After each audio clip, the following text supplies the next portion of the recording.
है नेहा निहारिका यानी कि आपकी भाभी जी, और आज हम फिर से निकल गए हैं एक बार मैदान में। अब आप लोग तो जानवे करते होंगे कि रविवार को मुजफ्फरपुर में अमित शाह का रैली था, और जब रैली शुरू हुआ तो लोग ध्यान लगा के बैठा हुआ था कि भैया अमित शाह बिहार आए हैं तो क्या क्या बोलते हैं, बिहार के बारे में क्या क्या बोलते हैं। और वो जब यहाँ आए ना तो जो उतना दिन पहले जाति गणना हो चुका था और उसका जो है घोषणा हो चुका था कि किसका कितना रिजल्ट आया है, उस पर जब बोलना शुरू किए तब इतना बोले कि एक तरह से जो है मुद्दा ही छेड़ दिए, सियासत को जो है गर्म कर दिए। अब देखिए कि अमित शाह जाति गणना जो हुआ है उसका जो आंकड़ा आया है उस पर सवाल खड़ा किए और ये भी बोले कि इसमें जो है जानबूझ के मुस्लिम और यादव का आबादी जो है बढ़ा दिया गया है और अति पिछड़ा का आबादी घटा दिया गया है। हालांकि इस पर बाद में जेडीयू के राष्ट्रीय अध्यक्ष ललन सिंह का भी पलटवार आया और तेजस्वी यादव का भी पलटवार आया। लेकिन इस सारा चीज जो हुआ ना, इससे सियासत में जो गर्मी बढ़ा है और खासकर हमारी जनता के बीच में भी एक बड़ा चर्चा का माहौल बन गया है। तो इसलिए हम लोग भी आज जनता के बीच में चलते हैं और इन्हीं सब मुद्दों पे चर्चा करते हैं। तो चलिए चलते हैं जनता के बीच में, आइए।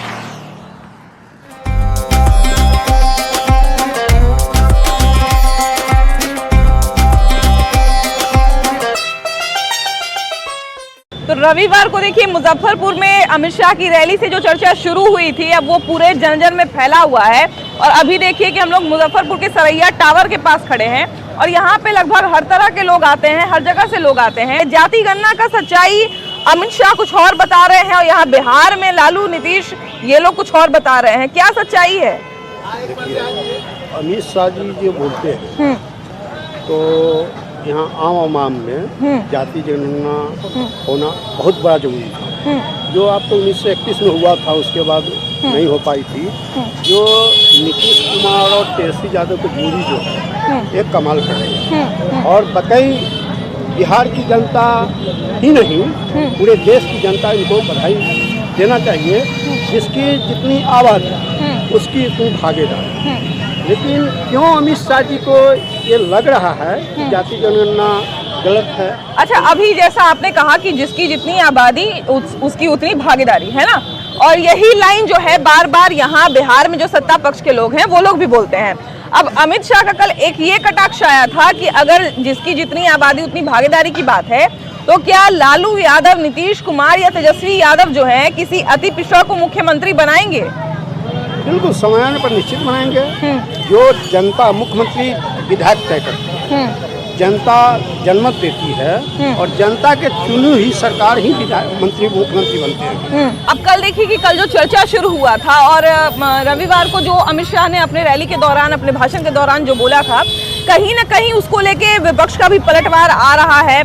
यहाँ बिहार में जो सत्ता पक्ष के लोग हैं उनका भी पलटवार आ रहा है। लेकिन लोकसभा का माहौल बना हुआ है तो बयानबाजी तो होगी ही। लेकिन ये बिहार में जाति गणना जब हुआ था तो बहुत सारे लोगों का अलग अलग आंकड़ा आया था और कहीं ना कहीं यहाँ से बात भी उठ रही थी कि इसमें गलती हुई है, इसको जो है अच्छे तरीके से करना चाहिए था। क्या लगता है कि क्या सच में किसी तरह का कोई गड़बड़ी हुआ था क्या जाति गणना में? अमित शाह पूरे देश में करा लें, बिहार में करा लें, उनका भारत सरकार है, कुछ भी करा सकते हैं। सच्चाई क्या है, गलत है, उसे हमने लिया भी। अच्छा, कल अमित शाह ये भी कह रहे थे कि जानबूझ के बिहार में मुस्लिम का संख्या और यादव का संख्या बढ़ा के दिखाया गया है, खुश करने के लिए, तुष्टीकरण करने के लिए। देखिए, अगर बिहार में यादव की संख्या, मुस्लिम की संख्या बढ़ा दी गई है, हम इसको मानते नहीं है। भले ही अपन बड़ा हुआ कम है, हम खुद यादव है, हम यादव है नहीं। पहले बात यादव मानते हैं, हम अपना गांव में माने घर का आदमी से यादव मानते हैं, हम यादव नहीं है। पहले बात हिंदू है। हम समझ नहीं आया हमको, मतलब आप बोल रहे हैं यादव है लेकिन यादव नहीं मानते नहीं, क्योंकि हम हिंदू है। पहले हिंदू है, मतलब पहले आप अपने धर्म और राष्ट्र को ऊपर रखते हैं ना? रखते हैं, हाँ। लेकिन भैया यहाँ पे बार बार जो है विपक्ष की तरफ से बार बार जो है आरोप लग रहा था कि जाति गणना के कारण जो है बिहार के जनता के साथ खिलवाड़ हुआ है, बिहार के जनता के साथ जो है छलावा हुआ है, संख्या बढ़ा के दिखाया जा रहा है। सबसे बड़ी बात है कि जाति जनगणना को तो मैं जाति दुश्मनी मानता। ये कहीं भी हम लोग सभी लोग पहले भारतीय हैं और जाति एक अपना अलग अलग जो है कि एक स्टेटस है जो वो अपनी जगह है। और जनगणना की जो बात करते हैं, सबसे पहले तो जो वैश्य है उनको तो यहाँ बिहार में 27% है, लेकिन जाति जनगणना में सिर्फ 3.81% दिखाया गया। उनका तो इतना मतलब टुकड़ों में वैश्य को किया गया कि वो इतने टुकड़े में बट गए कि वैश्य अधिक संख्या में होने के बाद भी जो है उनकी संख्या जो है कि कम हो गई। अच्छा हाँ, बार बार ये भी बात जो है, हम लोग भी जब जाति गणना का जब रिजल्ट आया था या जाति गणना का जब फैसला आया था, तब हम लोग भी जनता के बीच में घूम रहे थे और तब बहुत सारे लोगों का ये शिकायत था कि जाति गणना पूरे तरीके से सबके बीच में नहीं हुआ है। लेकिन अब यहाँ पे बात आंकड़ों पे आ गया है कि आंकड़ा ही सही नहीं है। मैडम, जातिगत जनगणना सही हुआ, इसलिए भाई साहब को नहीं मालूम है, इनके घरे अभी चलिए, इनके परिवार से पूछिए। और रहा वैश्य समाज में कानू है, तेली है, तुम्हार है, तो सबको जुटेगा तब ना 35% होगा। यहाँ तो जाति के गणना किया गया, नेतर कितना है, डोम कितना है, इससे जातिगत जनगणना से फायदा हुआ। अमित शाह का एक ये भी कहना था कि हम जाति गणना का विरोध नहीं कर रहे हैं, लेकिन जाति गणना में जो आंकड़ा आया था उसको सही तरीके से प्रस्तुत करना चाहिए था जनता के बीच। लेकिन ऐसा हुआ नहीं। हम बहुत सारे परिवारों को अगल बगल में जानते हैं जिनकी यहाँ जनगणना हुई नहीं। हमारे घर में खुद नहीं और आंकड़ा पेश कर दिया गया। मेरे भी घर में नहीं हुआ, लेकिन भैया को बोलेंगे तो विश्वास नहीं करेंगे। अच्छा, दूसरी बात, हम हिंदुओं को अलग अलग जातियों में दिखाया गया, लेकिन मुस्लिम में सिर्फ एक ही जाति दिखाया गया, ऐसा क्यों? अच्छा, ये बार बार आरोप लग रहा था विपक्ष की तरफ से कि यादवों और मुस्लिमों का तुष्टीकरण के उद्देश्य से जो है जानबूझ के इनका संख्या बढ़ा दिया गया है और अति पिछड़ा का संख्या कम कर दिया गया है। सही बात है। हाँ। लेकिन मेरा एक और भी कहना है कि मुस्लिमों का में भी तो 10-20 जात है, उन लोगों को वर्गीकरण क्यों नहीं किया गया अलग से? ये वाला आंकड़ा कब आया? ये वाला आंकड़ा तो हम नहीं देखे। देखिए, ये जानकारी का अभाव है, छोटा भाई को जानकारी का अभाव है। ये जाति जो गणना हुआ है, ये बंद कमरे में बैठ करके रिपोर्ट लिख कर चला गया है। वहाँ से आयोग के अध्यक्ष जो है वो सर्किट हाउस में आए थे। आयोग के अध्यक्ष जो है वो, ये आप मान कर चलिए कि जो जनता दल यू का जो सरकार है, जनता दल यू का जो पार्टी ऑफिस है, वो पार्टी ऑफिस में पहले वो बैठते थे, जो इसका अध्यक्ष है। और जो इसका जो मेंबर लोग हैं वो सब उनके पार्टी के सब ऑफिस में ही लोग बैठते थे पहले, पटना वाले ऑफिस में।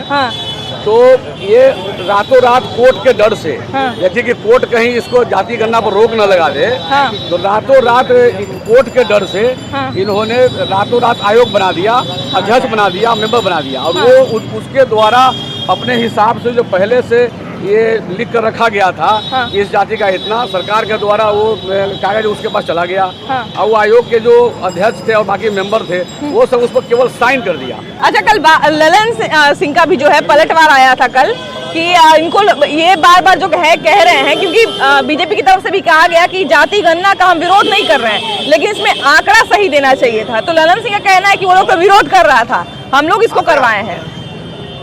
देखिए क्या होता है कि जब कोई काम होता है तो यहाँ राजद और जदयू की हमेशा लड़ाई है। नौकरी बांटने में लड़ाई है, जाति जनगणना में लड़ाई है। हर मुद्दे पे जब क्या है कि दोनों में एकजुटता तो है नहीं, समन्वय तो है नहीं। सरकार बनाए हमने नीतीश जी को कम सीट होने के बाद भी उनको मुख्यमंत्री बनाया कि भैया आप मुख्यमंत्री बनिए, आपका एक्सपीरियंस है, काम कीजिए। उनको क्या हुआ कि उनको तुरंत पलटी मार है आदमी। उन्होंने क्या किया कि उनको प्रधानमंत्री का सपना आया और उस सपना देखने के बाद जो है राजद के साथ गठबंधन कर लिए। तो राजद की गठबंधन के बाद ये लड़ाई तो आम बात है। जाति बहुत बड़ा मुद्दा है और इसमें कोई शंका नहीं है, कोई जो है मतलब घबराहट नहीं है बोलने में कि बिहार में लोग जाति देख के वोट देता है। ऐसे में कौन जाति कितना % है, ये तो खैर अगर सही आंकड़ा रहता है तो कहीं ना कहीं हो सकता है कि कभी इसका जरूर जो है फायदा मिल जाए। लेकिन अब आंकड़े पर ही सवाल उठ रहा है कि आंकड़ा गलत बताया गया है, जानबूझ के किसी का संख्या बढ़ा दिया गया है और अति पिछड़ा का संख्या कम कर दिया गया है।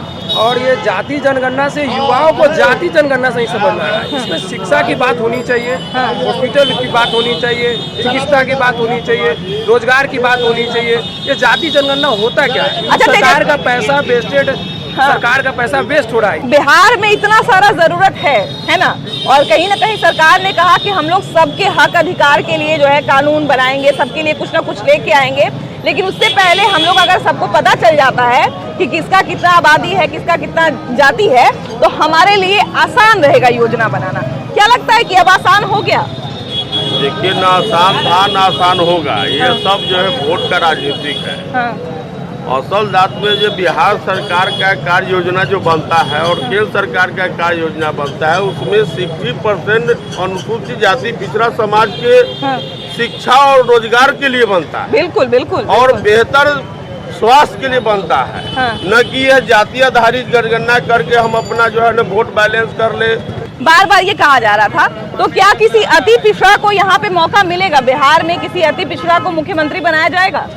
देखिए, भविष्य में तो अति पिछड़ा नीतीश कुमार हाँ बने, हाँ, तो बिहार में कुछ भी हो सकता है। तो नीतीश कुमार बने हैं, फिर तेजस्वी यादव बनेंगे, फिर तेजस्वी यादव का बेटा बनेंगे, तो वो थोड़ी नहीं बने। कोई गरीब का बच्चा जो है, जो पढ़ने लिखने में तेज है, जो कोई जो है बढ़िया काम कर रहा है, वैसा कुछ बन जाए, तब बिहार का लोग जो है एकदम गौरवान्वित महसूस करेगा, है कि नहीं? हम आप 90 के दशक देखे होंगे। हाँ 90 में एक गरीब का बेटा ही लालू यादव बने थे। हाँ हाँ तो उस समय के बाद जो एक दशक सुधरा, जो पहले अत्याचार होती थी, वो अत्याचार 90 के बाद बंद हुआ। अच्छा, और बिहार में क्या लगता है, सच में जाति गणना को लेके जो है छेड़छाड़ किया गया क्या आंकड़ों के साथ? ऐसा कुछ नहीं लग रहा। सही हुआ है ना?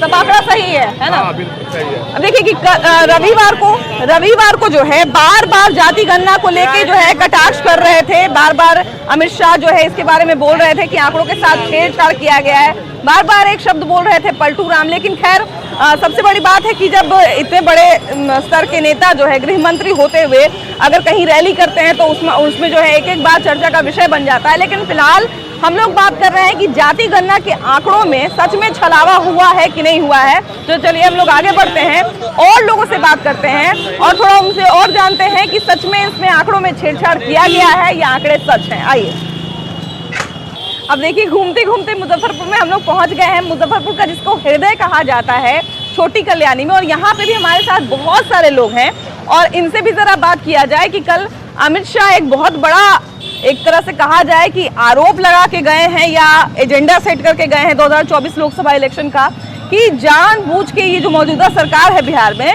ये लोग क्या किए हैं कि मुस्लिम और यादव का संख्या बढ़ा दिए हैं, अति पिछड़ा का संख्या कम कर दिए, तुष्टीकरण का राजनीति करना चाहते हैं। देखिए, हम लोग को तो राजनीति से लेना देना नहीं है, सबसे पहला बात। हाँ। लेकिन अगर सही बोला जाए तो आंकड़े में तो उलटफेर हुई है और बड़े पैमाने पे उलटफेर हुई है। जैसे कि अति पिछड़ा और पिछड़ा जाति के बहुत सारे लोग हैं जो कि उनका आंकड़ा सही नहीं है, और हम तो यही गुजारिश करेंगे सरकार से कि सही आंकड़ा दिखाइए। आंकड़ा छुपाया क्यों जा रहा है? ये बहुत बड़ा दुर्भाग्य बोलिए या जो बोलिए, लेकिन बिहार में ये गलत हुआ है। आप जाति जनगणना कराएं, बहुत अच्छा काम करवाएं, लेकिन क्या किए आप कि आंकड़ा है 10 दिखा रहे हैं 2, 8 आंकड़ा गायब हो गया। अगर ओवरऑल देखा जाए तो 70% आंकड़ा ऊपर नीचे का उलटफेर हुआ, ये गलत हुआ। बिल्कुल, जिस समय जाति गणना का जब घोषणा हुआ था और जब हम लोग को भी पता चला था, तो कहीं ना कहीं जनता को भी ये बताया गया था कि जाति गणना जब होगा तो पिछड़ा, अति पिछड़ा, ये बहुत से ऐसे जाति हैं जिनके बारे में जानकारी नहीं है या जिनके बारे में सही आंकड़ा नहीं है, तो उनके लिए हम लोग विकास कार्य नहीं कर पा रहे हैं। उनके लिए क्या कितना भेजना है, कितना फंड भेजना है, ये हम लोग को पता नहीं चल पाता है। तो जब हमारे पास आंकड़ा होगा तो हम बेहतर कर पाएंगे उनके लिए। तो अब आंकड़े पे ही सवाल उठ रहा है, ये कितना सच है? ये तो सच नहीं है। आंकड़ा उन्होंने जो लिया उस हिसाब से आंकड़ा दिया नहीं, गलत आंकड़ा दिया। आंकड़ा बराबर होना चाहिए। सुन रहे हैं कि मुस्लिम समुदाय का कुछ आंकड़ा बढ़ा के दिया गया है, यादव समुदाय का कुछ आंकड़ा बढ़ा के दिया गया है, बाकी जो हमारे सनातन धर्म में जो अति पिछड़ा मोर्चा में आते हैं उनका आंकड़ा कम दिया गया है। तो इस पर विचार करना चाहिए, विवश करना चाहिए और आंकड़ा सही बताना चाहिए। अच्छा, अब बाकी लोगों का तो छोड़ दीजिए, कौन क्या बोल रहा है वो दूसरी बात है, लेकिन आपका क्या लगता है कि आप जैसे अपने अपने कास्ट को लेके लोग समझ सकता है कि हाँ हमारा जाति इतना है तो हमारा इतना जनसंख्या दिखाया गया है, ठीक है, आपका जितना जाति है उसका आंकड़ा सही बताया गया कि नहीं? बिल्कुल नहीं, बिल्कुल गलत है ये। आंकड़ा गलत बताया गया है।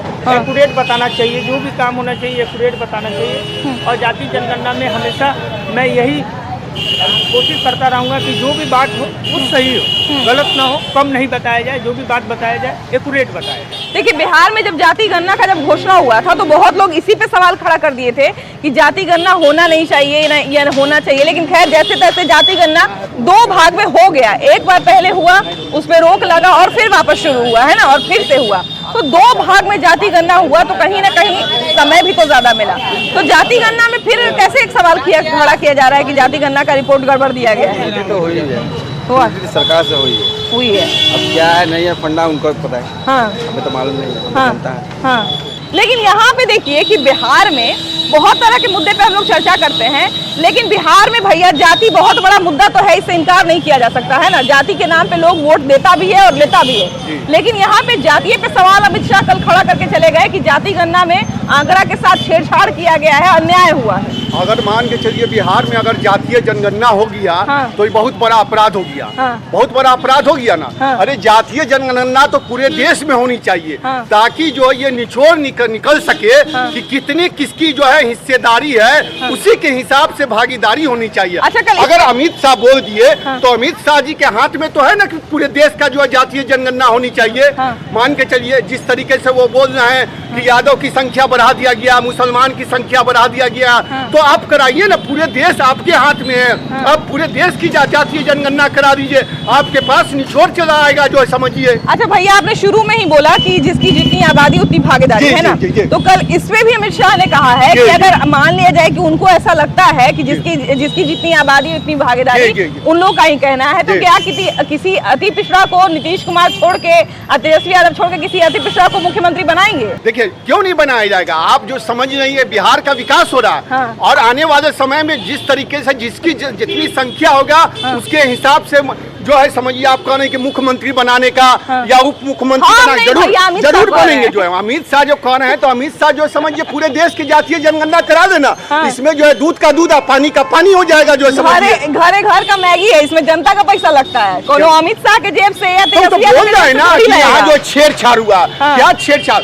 अगर यहाँ बिहार के मुख्यमंत्री जो जातीय जनगणना करा रही है तो छेड़छाड़ हो गया, और आप कराइएगा तो छेड़छाड़ नहीं होगा। जो है समझिए ये सब जो है झूठा एजुकेशन है। अच्छा, और ये जो जनता को ठगने का कार्य है। अच्छा, कल देखिए कि ये भी बोल रहे थे कि जाति गणना हुआ, ये खराब बात नहीं है, लेकिन जाति गणना में आंकड़ा के साथ क्यों छेड़छाड़ कर दिए? देखिए आंकड़ा के साथ जो छेड़छाड़ हुआ है वो बहुत बड़ा पैमाने पे हुआ, वो नहीं होना चाहिए था। सबसे पहला बात आप लोग के सामने में रखना चाहते हैं, पूरे बिहार के सामने रखना चाहते हैं। और रही बात नीतीश बाबू की, अगर उनको किसी चीज की गणना करवानी है तो वो नशा का गणना करवाए।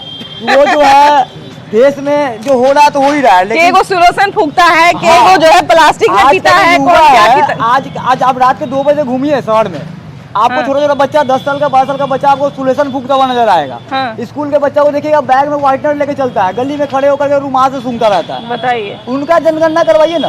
वो काहे हो रहा है, उसको ठीक कीजिए। बिहार में देखिए कि जांच का बहुत सारा विषय है, जैसा कि भैया भी कह रहे हैं कि नशा मुक्त बिहार बनाने के लिए इतना बड़ा संकल्प लिया गया और इस पे गणना नहीं किया गया। नशा मुक्त बिहार तो है ही जो है, समझिए ना। आपको क्या दिखाई दे रहा है? एकाएक जो समझिए कि जो 1,20,000 को जो है नौकरी का जो मामला आ रहा है, क्या हो रहा है? हमारे जो बिहार के मुख्यमंत्री जो हुए या उप मुख्यमंत्री, एक जो युवाओं को जो रोजगार देने का कार्य कर रहे हैं, समझिए यूपी के भी तो बहुत अलग अलग राज्य के लोग हैं, तो अलग अलग राज्य के, तो इस राज्य की तो जो और ये समझिए कि भाग है ना, जो हमारे अलग राज्य से भी बिहार में लोग आ रहे हैं ना। क्या कह रहे भैया? 70% तो बाहर का दिए है नौकरी, बिहार का दिए है 30% दिए है। 18% नहीं है, 18% है। आप नहीं देखे हो, 18% दिया, 18% दिया है बिहार का नौकरी। उसमें भी नियोजित टीचर उसमें 28,000 जिनको नौकरी हो चुका है उनको ही नौकरी फिर से नियुक्ति पत्र। ये कहाँ से मिला है? मात्र 1,20,000 में अभी तक 1 लाख कोई नियुक्ति पत्र मिला है, और उसमें भी बिहारी को 25 से 30,000 ही नियुक्ति पत्र मिला है। अभी BPSC 1 to 5 दिए थे, लेकिन मात्र 2 नंबर से मेरा छूट गया है। अच्छा भैया, जाति गणना को लेके इधर आइए थोड़ा। जाति गणना में बहुत सारे शिक्षक भी बेचारे बहुत काम कर रहे थे ना, अपना अपना काम छोड़ के जाति गणना कर रहे थे। कहीं कहीं से उन लोग को बहुत दुत्कार भी मिला है ना, कि आप लोग जो है क्या दोपहरिया में दिने दोपहरिया जाति पूछने चले आते हैं, लेकिन फिर भी वो लोग मेहनत किए। लेकिन अब कहा जा रहा है कि जाति गणना में गड़बड़ी किया गया है, तो ये गड़बड़ी किस स्तर पे, मतलब शिक्षक लोग किए, अधिकारी लोग किए, या कौन किया? अगर ऐसा आवाज उठाए कि गड़बड़ी किया जाए तो इसमें तो जांच का विषय है, जांच किया जाए।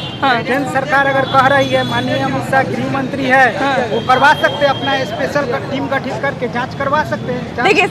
देखिए सबसे बड़ी बात है कि जाति गणना जो है एक बहुत बड़ा मुद्दा था बिहार के लिए भी, और पूरे एक तरह से कहा जाए कि एक राष्ट्रीय मुद्दा बन गया था, क्योंकि जाति के आधार पे बहुत सारे ऐसे राज्य, लगभग हर राज्य हैं जहाँ पे जाति आधारित जो है वोटिंग होता है, जाति के आधार पे जो है लोग एक दूसरे को वोट देते हैं। लेकिन सबसे बड़ी बात है कि हम लोग जब बात करते हैं विकास की, तो विकास सबका होना चाहिए, सबको आगे बढ़ाना चाहिए। लेकिन ये जो जाति वाले मुद्दे को जो हवा दे के चले गए हैं अमित शाह, इस पे कितने दिन तक चर्चा होगा और इसका रिजल्ट क्या निकलेगा ये फिलहाल बता पाना बड़ा मुश्किल लग रहा है। लेकिन फिलहाल इस कार्यक्रम में इतना ही। अगले एपिसोड में हम लोग फिर से मिलेंगे एक नया मुद्दा के साथ, लेकिन तब तक के लिए बाय बाय।